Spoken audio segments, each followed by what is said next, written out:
بسم اللہ الرحمن الرحیم الحمد للہ وکفا وسلام علی عبادہ الذین اصطفیٰ اما بعد اعوذ باللہ من الشیطان الرجیم بسم اللہ الرحمن الرحیم یا ایہا الذین آمنوا توبوا الی اللہ توبۃ نصوحا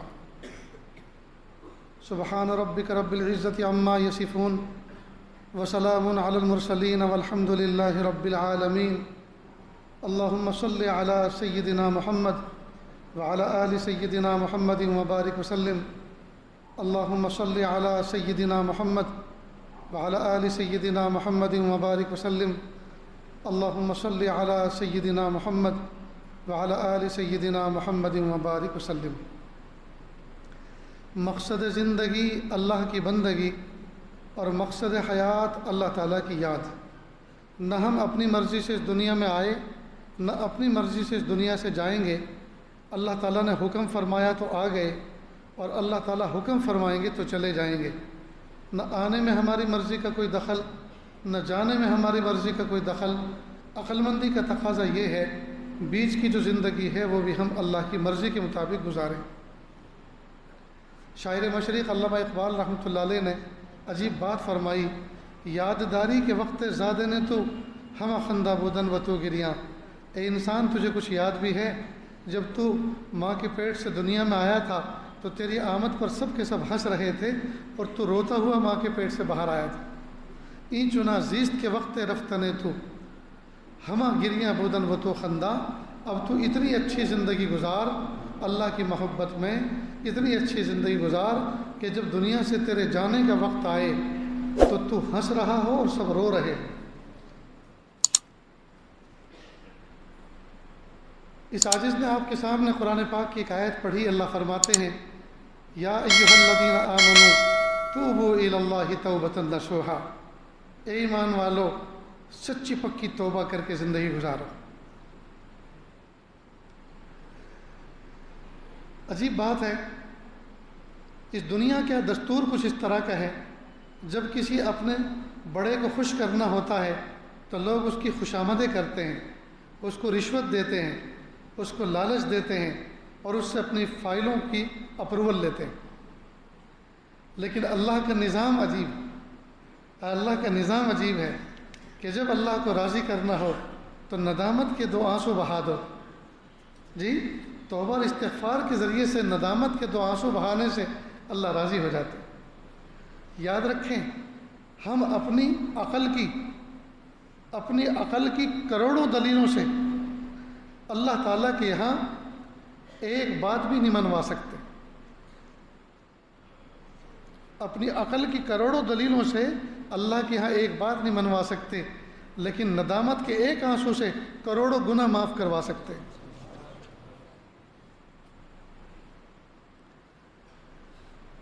تو یہ جو آج کا موضوع اس عاجز نے منتخب کیا، ایک تو عالمی حالات ایسے ہیں کہ اللہ کی رحمت رکی ہوئی ہے ہمارے گناہوں کی وجہ سے۔ دوسرا، گرم خون نظر آ رہا ہے جو انٹرنیٹ کے ڈسے ہوئے ہیں، انسٹاگرام کے ڈسے ہوئے ہیں، واٹس ایپ کے ڈسے ہوئے ہیں۔ انہوں نے اپنی ساری کی ساری صلاحیتوں کو ضائع کر دیا اور اللہ کی رحمتوں سے دور ہو گئے، اور نفس اور شیطان اوپر سے یہ سجھا رہا ہے تم اللہ کے ولی کبھی نہیں بن سکتے، تم تو بڑے بڑے پاپی ہو، تم تو بڑے مجرم ہو، تمہارا دامن داغدار ہے، تم کبھی اللہ کے ولی نہیں بن سکتے۔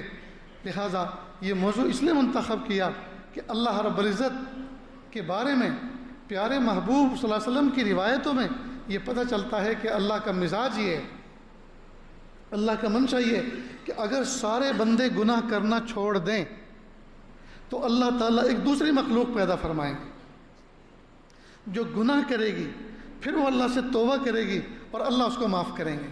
معلوم ہے اللہ تعالیٰ کو معافی دینا اللہ کو پسند ہے، معاف کرنا اللہ کو پسند ہے۔ اگر اللہ سب کچھ ہوتے لیکن غفور الرحیم نہ ہوتے، معاف کرنے والے نہ ہوتے، تو یہ اللہ کی ذات میں بہت بڑا نقص تھا، اور اللہ تو نقص سے پاک ہیں، بے عیب ہیں، اللہ کی ذات میں ایک کمی تھی۔ تو اللہ کو معاف کرنا پسند ہے، اور یہ عاجز کہا کرتا ہے ہر عبادت کے لیے بندے کا نیک ہونا ضروری. توبہ اور استغفار ایسی عبادت ہے، اس کے لیے گنہگار ہونا ضروری. یا یوں کہیے کہ اللہ پاک نے ہر بندے کو اپنے قرب کے لیے ایک عبادت دی. گنہگاروں کو اللہ پاک نے توبہ اور استغفار کی عبادت دی کہ تم اس کے ذریعے سے میرا قرب حاصل کر سکتے ہو. ایسا لگتا ہے جیسے ریلوے اسٹیشن پر ونڈوز بنی ہوئی ہوتی ہیں، اس پہ لکھا رہتا ہے window for women, window for soldier اور ونڈو فار ہینڈی کیپ، ایسا لکھا رہتا ہے. ایسا لگتا ہے اللہ کے قرب کی کچھ ونڈوز ہیں، ونڈو فار صلاۃ، ونڈو فار زکوٰۃ، ونڈو فار حج، اور ایک ونڈو پہ لکھا ونڈو فار گنہگار، کہ یہ کھڑکی ان گنہگاروں کے لیے ہے، وہ اپنی فائل یہاں سے پروسیس کریں، وہ یہاں سے آگے بڑھائیں جو گنہگار ہیں. ایک بات دوستو اچھی طرح سمجھ لیں، ہم کپڑے نہا دھو کر دھلے دھلائے پہنتے ہیں، ٹھیک، پھر کپڑے میلے ہو جاتے ہیں. ہم جان بوجھ کے تو نہیں کرتے، لیکن کپڑے میلے ہو جاتے ہیں تو کیا کرتے ہیں؟ ان کو پھینک دیتے ہیں، پھاڑ دیتے ہیں، بلکہ ان کو دھو لیا کرتے ہیں. پھر میلے ہوتے ہیں، پھر دھو لیتے ہیں، پھر میلے ہوتے ہیں، پھر دھو لیتے ہیں. آج تک ہم میلے کپڑوں کو دھوتے دھوتے نہیں تھکے، تو میلے دل کو توبہ اور استغفار کے ذریعے سے صاف کرتے کرتے کیوں تھک گئے؟ یہ یوں کہیے کہ جب توبہ استغفار کو قبول کرنے والا رب نہیں تھکا تو توبہ استغفار کرنے والے بندے کیوں تھک گئے؟ اصل میں بندے نہیں تھکے، نفس و شیطان نے ان کو مایوس کیا ہے کہ تم اللہ کے ولی کبھی نہیں بن سکتے، تم تو بہت بڑے پاپی اور مجرم ہو. یاد رکھیں، جمعہ کے دن یا آڑے دن یا آئے دن نہا دھو کر ہم صاف ستھرے کپڑے پہنتے ہیں اور پوری احتیاط اور کوشش اس بات کی کرتے ہیں کہ یہ کپڑے میلے نہ ہونے پائیں. باوجود کوشش کے پھر بھی کپڑے میلے ہو جاتے ہیں. تو پھر جب کپڑے میلے ہو جاتے ہیں تو ان کو پھینکا نہیں کرتے بلکہ دھو لیا کرتے ہیں. کپڑے میلے کیا نہیں کرتے، کپڑے میلے ہو جایا کرتے ہیں، اور جب ہو جایا کرتے ہیں تو ان کو پھینکا نہیں کرتے بلکہ دھو لیا کرتے ہیں. ٹھیک اسی طرح بندہ گناہ کیا نہیں کرتا، نفس و شیطان اس کو کرا دیا کرتے ہیں، اور جب نفس و شیطان گناہ کرا دیا کرتے ہیں پھر مایوس ہوا نہیں کرتے بلکہ توبہ اور استغفار کر لیا کرتے ہیں.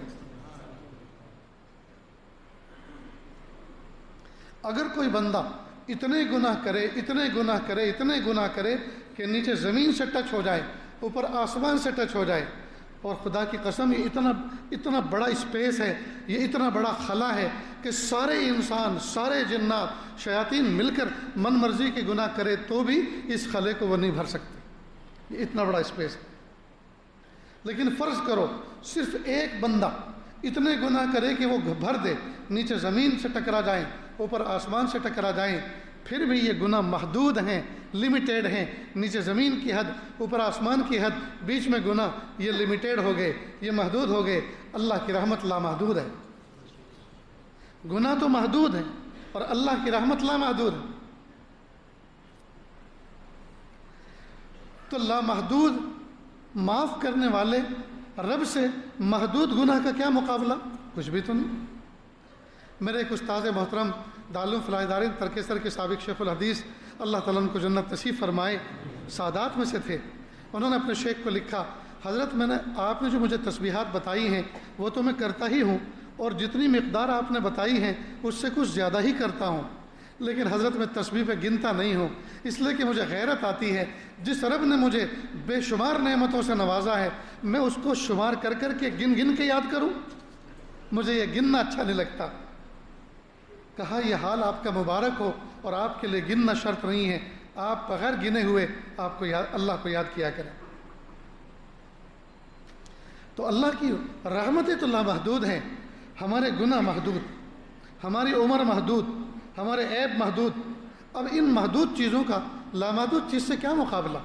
روایت کا مفہوم ہے، اگر کوئی بندہ اتنے گناہ کرے کہ نیچے زمین سے ٹکرا جائیں، اوپر آسمان سے ٹکرا جائیں، اور پھر بندہ ندامت کے ساتھ کہے ہائے میرے اللہ میری توبہ، مجھے معاف کر دیجئے. اللہ فرماتے جا میرے بندے میں نے تجھے معاف کیا، ولست ابالی، اور مجھے کوئی پرواہ نہیں ہے.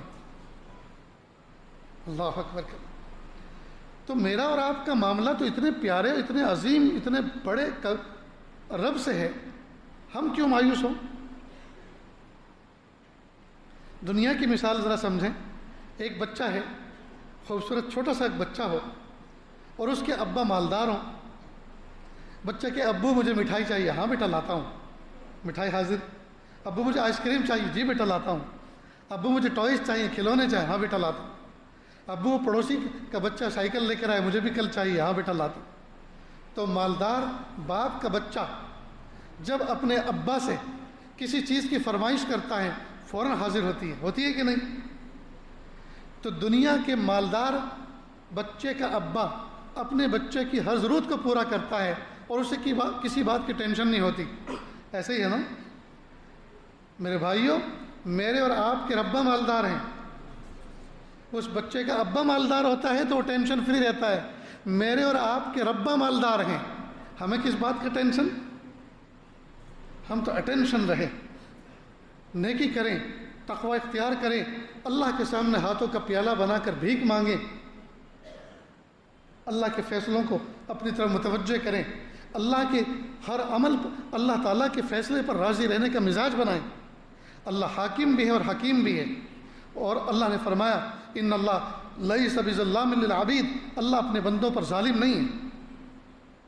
اگر میں کوئی چیز اللہ سے مانگ رہا ہوں اور وہ چیز مجھے نہیں مل رہی ہے تو مجھے مایوس ہونے کی ضرورت نہیں ہے، مجھے کبیدہ خاطر ہونے کی ضرورت نہیں ہے. یقیناً میرا حاکم اور حکیم رب وہ اس کی مصلحت ہے، اس لیے مجھے نہیں دے رہا کہ وہ چیز میرے حق میں مضر ہے. آپ کو اس کو ایک مثال سے سمجھیں. ایک بچہ ہے، ناک بہری ہے، چہرہ سرخ ہو رہا ہے، آنکھیں ابل کر آ رہی ہیں اور بخار کی وجہ سے تپ رہا ہے. اب یہ بچہ ابو سے کہ ابو مجھے آئس کریم لا کے دو. طبیب، اطباء، ڈاکٹر حضرات ایسی کیفیت میں ٹھنڈی چیزوں سے پرہیز کرواتے ہیں. باپ کیپیبل ہے، باپ خوشحال ہے، وہ آئس کریم ایک نہیں 100 لا کے دے سکتا ہے، لیکن باپ نہیں لا کے دے رہا تو یہ باپ ظالم ہے؟ یہ ظالم نہیں ہے، یہ اپنے بچے کا خیر خواہ ہے. جس طرح سے بچہ اپنے ابا سے بیماری کی حالت میں بد پرہیزی کی کوئی چیز منگوائے جو اس کے حق میں مضر ہو تو باپ کی محبت اور غیرت اس کو گوارا نہیں کرتی، باپ لا کر نہیں دیتا. تو دنیا داروں کی نظر بظاہر ایسی لگتی ہے کہ باپ بخیلی کر رہا ہے، باپ بچے پہ ظلم کر رہا ہے، لیکن عقل مندوں کی نظر دیکھ رہی ہے باپ بچے کے ساتھ آئینہ انصاف کر رہا ہے، یہ کوئی ظلم نہیں ہے. ٹھیک اسی طرح بندہ جب اپنے ربا سے کوئی چیز مانگتا ہے تو کئی مرتبہ وہ چیز جس طرح بچے کے حق میں بیماری کی حالت میں آئس کریم خطرناک ہوتی ہے، وہ چیز بندے کے حق میں اللہ کے علم میں وہ آئس کریم سے بھی زیادہ خطرناک ہے. اس لیے اللہ تعالیٰ وہ چیز نہیں دیتے. تو اللہ تعالیٰ کا نہ دینا یہ اللہ تعالیٰ کی طرف سے ظلم نہیں درشاتا، بلکہ اللہ کی طرف سے آئین انصاف درشاتا ہے. اللہ اپنے بندوں کے لیے مشفق و مہربان ہے. 70 ماہوں سے زیادہ اللہ تعالیٰ مشفق و مہربان ہے. باپ اپنے بچے پہ کیا مہربانی کرے گا جو کریم رب اپنے بندوں پہ کرتا ہے. لہٰذا جب بھی دعا کریں دعا کا مضمون اس طرح سے باندھیں، ایسا نہ لگے کہ جیسے کوئی آقا اپنے غلام سے کہتا ہے، جیسے کوئی مالک اپنے نوکر سے کہتا ہے یا اللہ یہ دے دے، یہ کر دے. اللہ ہمارے نوکر نہیں ہیں، ہمارے غلام نہیں ہیں. ہم اللہ کے بندے ہیں. عاجزی اختیار کرے، تواضع اختیار کرے، لجاجت اختیار کرے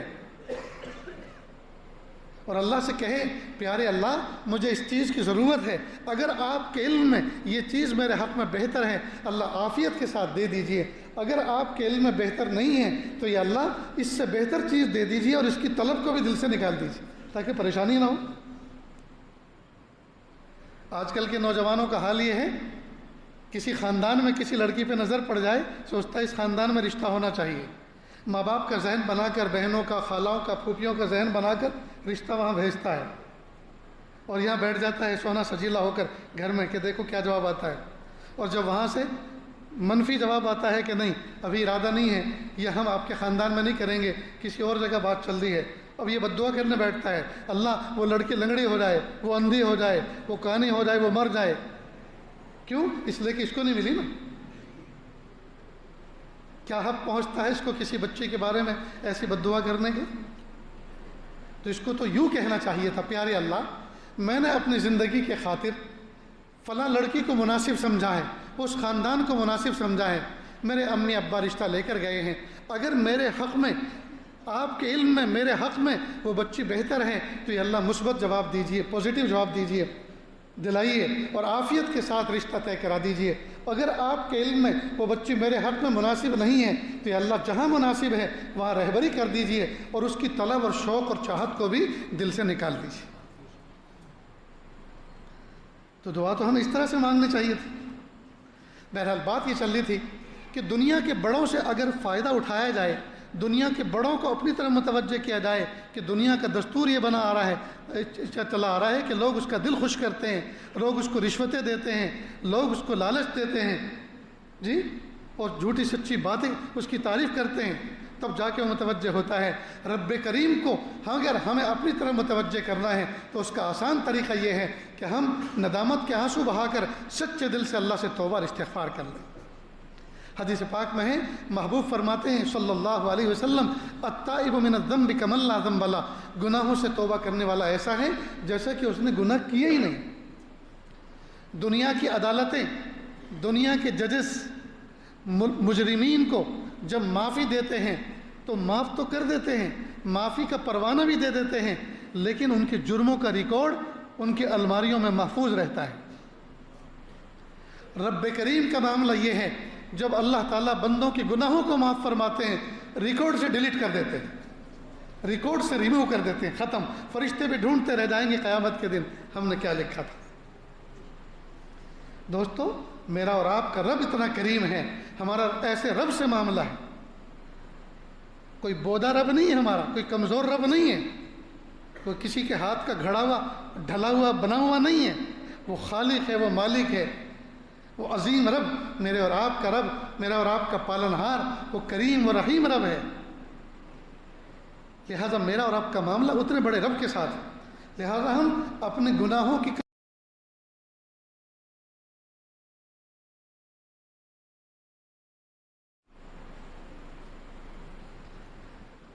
اللہ اکبر کبیرہ۔ اس لیے دوستو، اس وقت جو دنیا میں جس مایوسی کے ساتھ ہم زندگی گزار رہے ہیں، جن گناہوں کے ساتھ زندگی گزار رہے ہیں، سب سے پہلا بنیادی کام ہم یہ کریں، اللہ تعالیٰ سے سچے دل سے معافی مانگ لیں، دل ہی دل میں، میرے پیارے اللہ میری توبہ مجھے معاف کر دیجیے، میرے پیارے رب میری توبہ مجھے معاف کر دیجیے، میں نے نادانی میں آپ کے حقوق میں نافرمانی کی ہے، میرے پیارے اللہ مجھے معاف کر دیجیے۔ اور اللہ تو اتنے کریم رب ہیں، اللہ ایسے غفور الرحیم ہیں، اتنی جلدی راضی ہو جاتے ہیں کہ بندے حیران ہو جائیں۔ حسن بصری رحمۃ اللہ علیہ کے زمانے میں ایک شخص تھے، نوجوان، کھلی روزی اللہ پاک نے ان کو عطا فرمائی تھی، بھری جوانی میں ان کا انتقال ہو گیا۔ ان کا اکلوتا بیٹا تھا، بیوی نے سوچا مال متاع میرے پاس بہت ہے، اللہ پاک نے جوانی اور حسن بھی دیا ہے، مجھے اچھے سے اچھا رشتہ مل سکتا ہے، لیکن مجھے تو شوہر مل جائے گا، میرے بچے کو حقیقی باپ جیسی شفقت دینے والا نہیں ملے گا۔ لہٰذا اس نے اپنے بچے کے خاطر قربانی دی اور اپنے جذبات کو قربان کیا اور شادی نہیں کی۔ اور جو عورت اپنے بچے کی تربیت کے خاطر اپنی عزت کی حفاظت کرے اور نکاح ثانیہ نہ کرے، اس کو غازیہ بن کر زندہ رہنے کا ثواب ملتا ہے۔ اللہ کی شان، بچہ سونے کی چمچ منہ میں لے کے پیدا ہوا تھا، خوشحال باپ کے گھر میں، باپ کا سایہ اٹھ چکا، اب اس کو طرح طرح کے دوست مل گئے، لہٰذا انہوں نے گناہوں کے بازار، گناہوں کی چیزیں دکھانی شروع کی، اور یہ بچہ شراب اور شباب کے گناہ میں مصروف ہو گیا۔ اس کی والدہ اس کے لیے تڑپتی تھی، روتی تھی اور اس کے لیے دعائیں کرواتی تھی، لیکن یہ دن بدن بگڑتا جا رہا تھا۔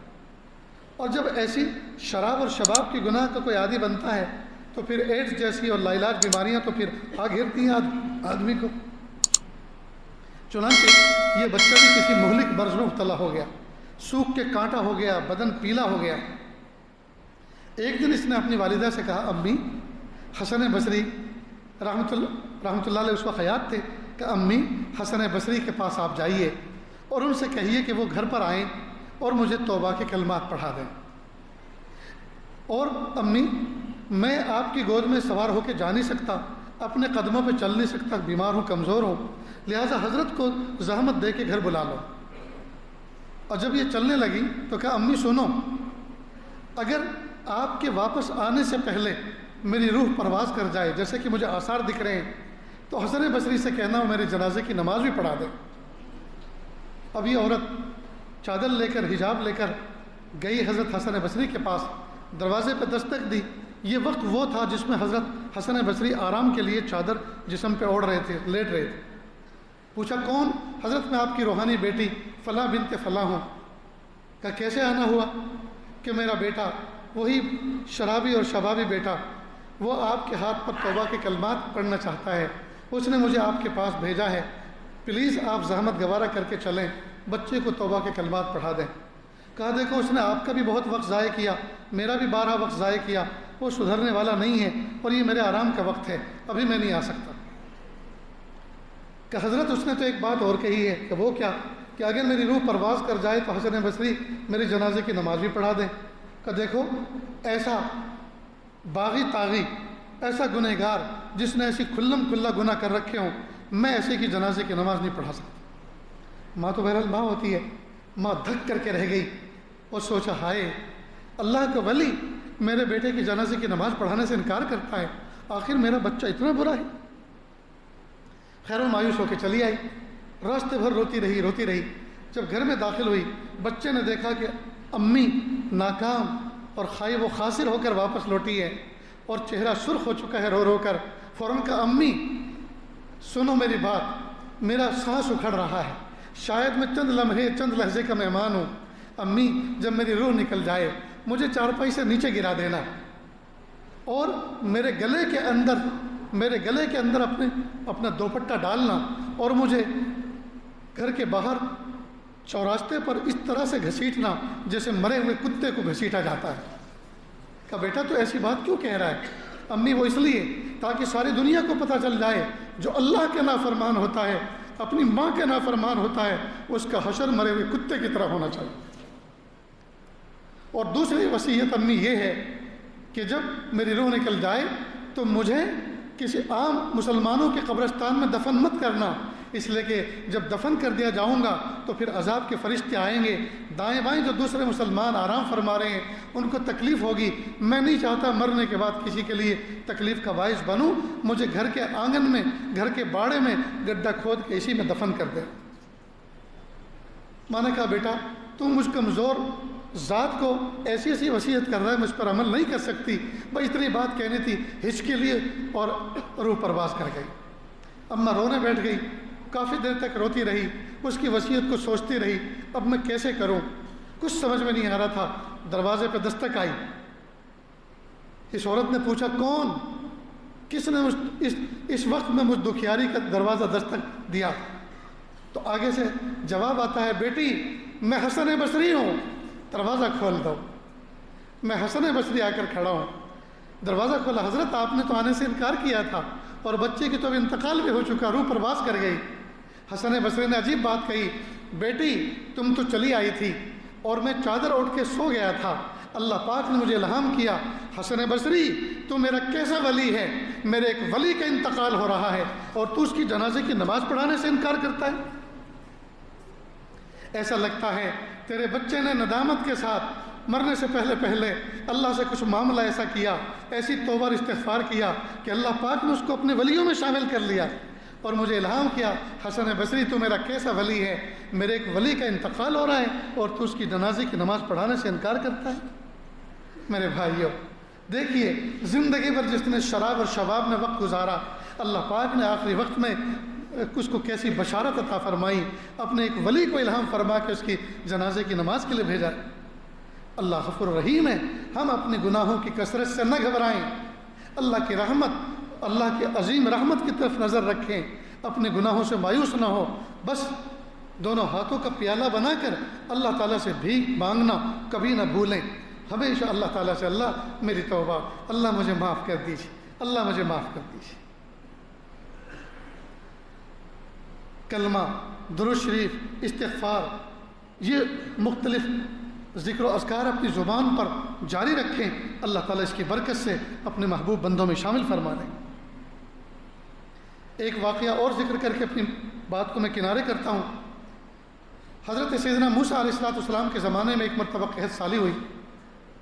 سارے لوگ مل کر آئے, حضرت اللہ سے دعا کر دیجئے, اللہ رحمت کی بارش نازل فرما دیں, بے زبان جانور پریشان, پرندے پریشان, زمین پھٹی جا رہی ہے, دراڑیں پڑ رہی ہیں, اللہ رحمت کی بارش برسا دے.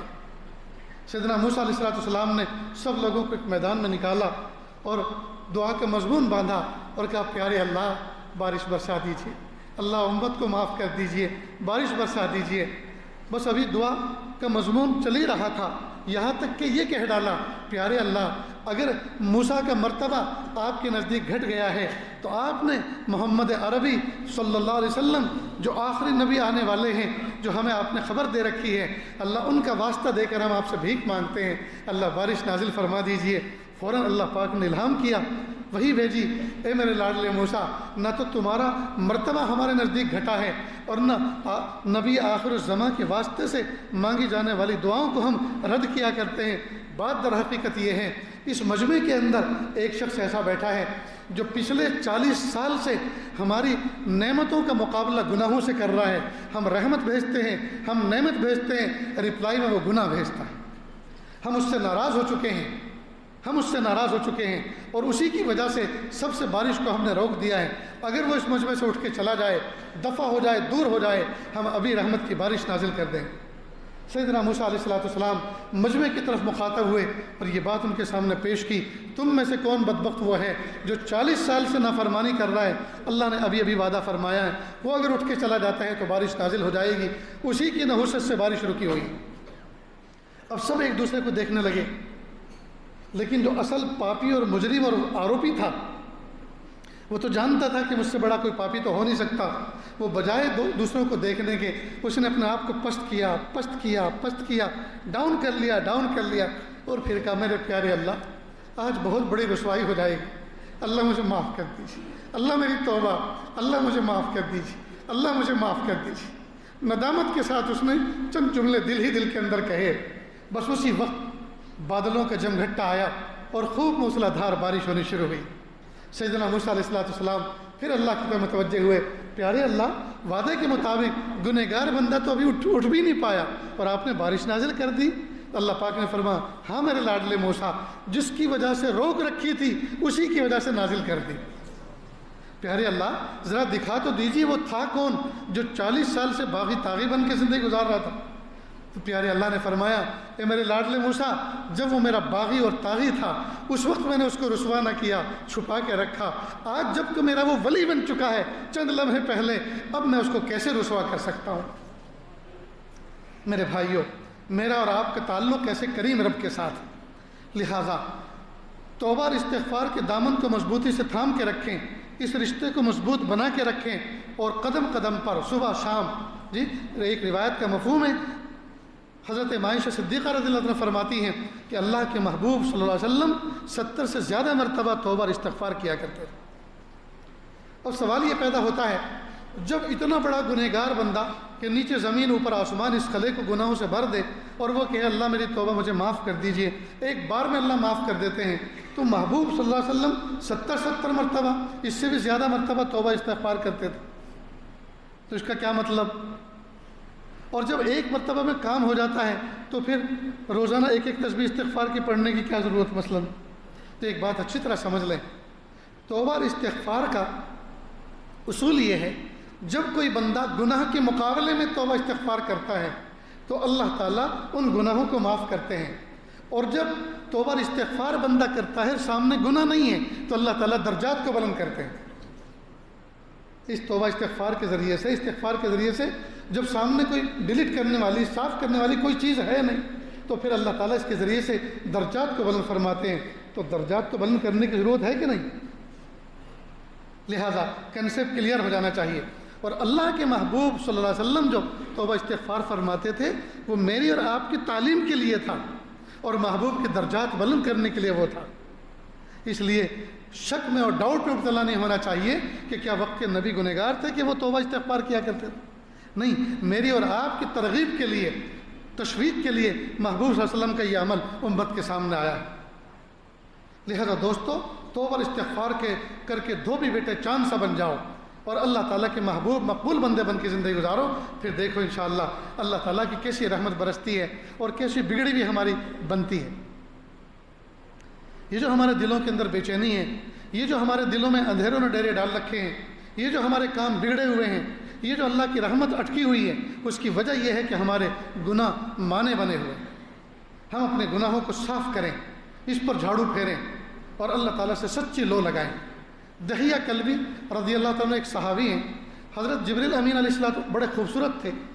جبریل امین علیہ السلام جب بھی کبھی انسانی شکل میں تشریف لاتے تو دحیہ کلبی کی شکل میں ہوا کرتے تھے۔ یہ اللہ کے محبوب صلی اللہ علیہ وسلم کے پاس آئے اور آ کر کہنے لگے، ابھی ایمان قبول نہیں کیا تھا، کہ رسول اللہ میری ایک بڑی خوبصورت بچی تھی، جو وہ بڑی ہو گئی اور کھیلنے لگی اور بولنے لگی، تو میں ایک مرتبہ ایک دال میں نے اپنے کندھے پہ لی، اس کو لے کر گاؤں کے باہر مکہ کے باہر گیا، میں نے ایک گڑھا کھودا۔ جس وقت میں گڑھا کھود رہا تھا وہ پیاری پیاری زبان سے مجھ سے بات کر رہے تھے، ابو تم کیوں تکلیف اٹھا رہے ہو، تم کیوں یہ گڑھا کھود رہے ہو؟ اور گڑھا میں اس لیے کھود رہا تھا تاکہ اس کو دفن کر دوں۔ یہاں تک کہ میں گڑھا کھود کے مکمل کر چکا، زور سے میں نے اس کو جھٹکا دیا، بچی گڑھے میں گری اور میں نے دونوں ہاتھوں سے پھاوڑے کے ذریعے سے مٹی اندر ڈالنی شروع کی، یہاں تک کہ بچی چیختی چلاتی رہی اور یہاں تک کہ اس کی چیخیں بند ہو گئیں اور گڑھے کو مٹی سے پر کر دیا۔ تو میں اتنا بڑا پاپی ہوں تو کیا اسلام لانے کے بعد میرا یہ گناہ معاف ہو سکتا ہے؟ اللہ کے محبوب صلی اللہ علیہ وسلم فرمایا پھر اس واقعے کو سناؤ، اور محبوب صلی اللہ علیہ وسلم رونے لگے، آنسو بہانے لگے۔ پھر سنا اور پھر فرمایا الاسلام یہدم بما کان قبلہ او کما قال علیہ الصلوۃ والسلام، اسلام تو وہ دولت ہے جو اسلام لانے سے پہلے جو کچھ پاپ کیے ہیں، گناہ کیے ہیں، ان تمام کو اللہ معاف فرما دیتے ہیں۔ اب اسلام قبول کرنے کے لیے کیا پڑھا جاتا ہے دوستو؟ کلمہ طیبہ۔ معلوم ہے اس کلمہ طیبہ میں اللہ نے ایسی پاور رکھی ہے، جب سچے دل سے بندہ اس کو پڑھتا ہے تو اس پڑھنے سے پہلے جو کچھ گناہ کیے ہیں اللہ معاف فرماتے ہیں۔ لہٰذا کلمے کی دولت کو ہم اپنے سینے سے لگا کے رکھیں، اس کا ذکر و اذکار، اس کا ورد جو ہے ہم نو کی زبان بنائیں، چلتے پھرتے اٹھتے بیٹھتے اشہد ان لا الہ الا اللہ و اشہد ان محمد عبدہ و رسولہ، لا الہ الا اللہ محمد الرسول اللہ صلی اللہ علیہ وسلم، استغفر اللہ ربی من کل ذنب و اتوب الیہ رب اغفر وارحم وانت خیر الراحمین۔ یہ وہ ذکر و اذکار ہیں جو مومن کا ہر وقت کا وظیفہ ہونا چاہیے۔ تو دوستو کریں گے نا انشاءاللہ؟ تو مایوس ہونے کی ضرورت نہیں، اللہ تعالیٰ کی طرف پر امید ہو اور اللہ تعالیٰ سے لو لگائیں، اور اللہ رب العزت غفور الرحیم ہیں، وہ حاکم بھی ہیں اور وہ حکیم بھی ہیں اور حاکم بھی ہیں، وہ دینا جانتے بھی ہیں، دینے کی صلاحیت ہے، دینے کے خزانے ہیں اس کے پاس، لیکن چونکہ حکمت ہے لہذا حکمت والے ہیں، حکیم ہیں، لہٰذا وہ بہتر سمجھتے ہیں کہ اس بندے کو کس وقت کتنا دینا ہے اور کیا دینا ہے، جو چیز مانگ رہا ہے وہی دینا ہے یا اس سے بہتر کوئی چیز دینا ہے یا اس کا کوئی نعم البدل دینا ہے، دنیا میں دینا ہے یا آخرت میں دینا ہے، وہ اللہ تعالیٰ اپنی حکمتوں سے فیصلے فرماتے ہیں۔ اللہ رب العزت ہمیں سچے دل سے توبہ استغفار کرنے کی توفیق عطا فرمائے، اللہ تعالیٰ کی طرف رجوع کرنے کی توفیق عطا فرمائے۔ اللہ پاک ہمیں توبہ استغفار کے ذریعے سے دھوبی بیٹا چاند سا بنا دیں۔ وآخر دعوانا ان الحمد للہ رب العالمین۔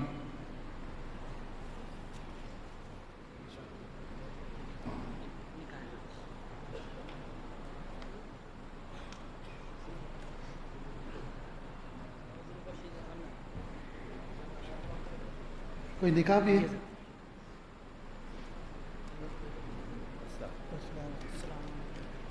میں اجابت قبول کراؤں گا، خطبہ کوئی اور پڑھے۔ اجابت قبول میں کراؤں گا، خطبہ کوئی اور پڑھے، امام صاحب پڑھیں، قاری صاحب پڑھیں۔ اس میں دلہا کا اسلم آفرین، اور اس کے وکیل کون ہیں؟ ان کے والد اصغر، گواہ بھی ان کے بیٹے؟ اچھا اچھا،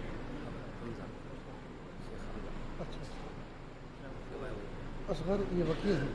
اچھا اچھا ٹھیک ہے۔ یہ بچی کا نام آفرین ہے؟ آفرین۔ یہ کتنی ہے مہر کے نقد؟ خطبہ گزارش نہیں، میرا حکم ہے، جو بھی ہے کوئی دوسرا پڑھے، اس کی حکمت ہے۔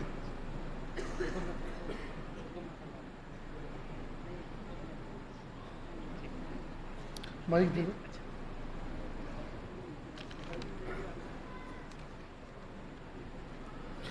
دیکھو جس طرح سے جمعہ کا خطبہ، عیدین کا خطبہ سننا واجب ہے، خطبہ پڑھنا تو سنت ہے لیکن اس کا سننا واجب ہے، نہیں سنیں گے تو گنہگار ہوں گے، اسی طرح خطبہ نکاح جو ہے اس کا سننا بھی واجب ہے، دھیان سے سنیں۔ جی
اصغر شیخ صاحب وکیل صاحب کدھر ہیں؟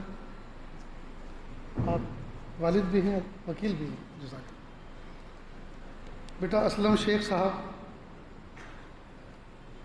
اصغر شیخ صاحب نے اپنی وکالت سے آفرین بنت اصغر شیخ کی ذات کو 10,000 روپے نقد مہر کے عوض زوجہ بنا کر آپ کے نکاح میں دیا۔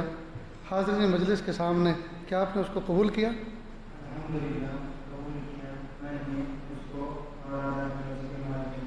ماشاء اللہ، بہت خوب، جزاک اللہ، بارک اللہ فیک، بارک اللہ۔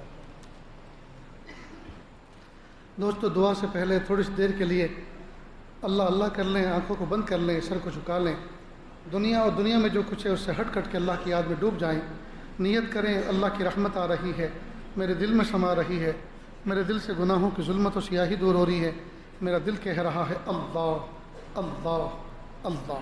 کوئی کسی طرف متوجہ نہ ہو، سب کے سب اللہ کی طرف متوجہ ہو جائیں، اللہ اللہ میں مصروف ہوں اور ندامت کے آنسو بہا کر اللہ کی طرف متوجہ ہیں۔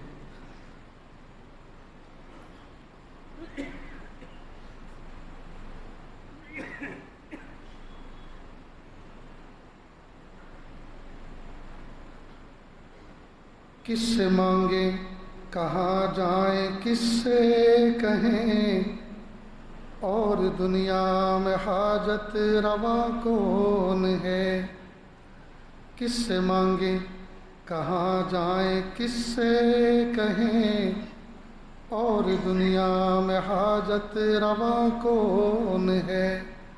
سب کا داتا ہے تو، سب کو دیتا ہے تو، اور بندوں کا تیرے سوا کون ہے۔ رزق پر جس کے پلتے ہیں شاہ و گدا، تجھ احد کے سوا دوسرا کون ہے۔ رزق پر جس کے پلتے ہیں شاہ و گدا، تجھ احد کے سوا دوسرا کون ہے۔ کون مقبول ہے کون مردود ہے، کون مقبول ہے کون مردود ہے، بے خبر کیا خبر تجھ کو کیا کون ہے۔ جب تلیں گے عمل سب کے میزان پر، جب تلیں گے عمل سب کے میزان پر، تب کھلے گا کہ کھوٹا کھرا کون ہے۔